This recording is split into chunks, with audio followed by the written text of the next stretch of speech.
Hej Pernille, så har jeg læst dit første essay om sandhed. Som du kan se, så bruger jeg den kommentarmulighed, jeg plejer.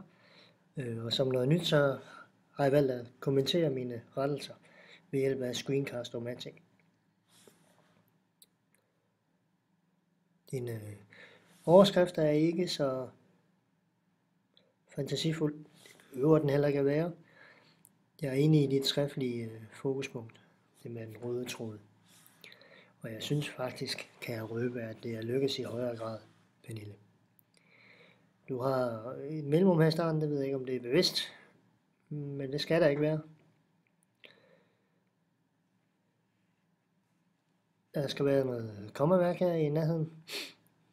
Spørgsmålet om sandheden er et egenavn, da det er titlen på en novelle, så det skal selvfølgelig være med stort. Her har jeg skrevet, hvor indikerer ligesom der er en sammenhæng i sætningen med den foregående. Altså hvor er sådan et bindord skal, hvor den ligesom uddyber. Så derfor vil jeg skrive det her med et komma.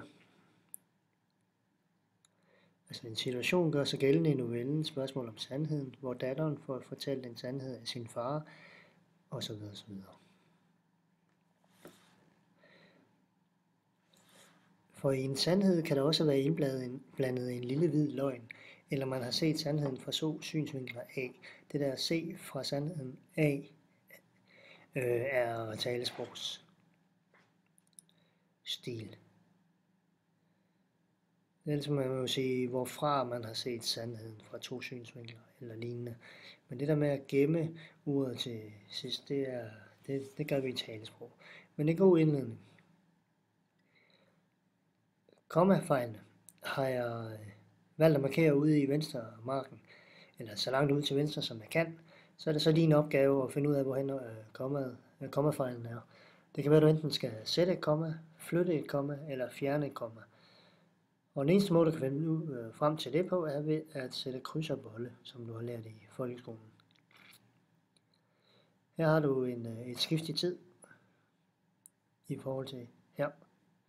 Så må du selv finde ud af, hvad der er galt. Når det skal fjernes, kommer der skal rykkes. Og igen kommafejl, når det skal fjernes. En ordfejl. Der skal kommafejl.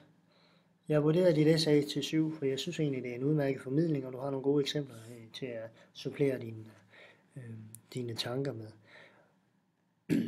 Det der er min anke, det er, at refleksionerne ikke er så dybe. Det bliver sådan, det må gerne blive mere reflektorisk, altså lidt mere, hvor man overvejende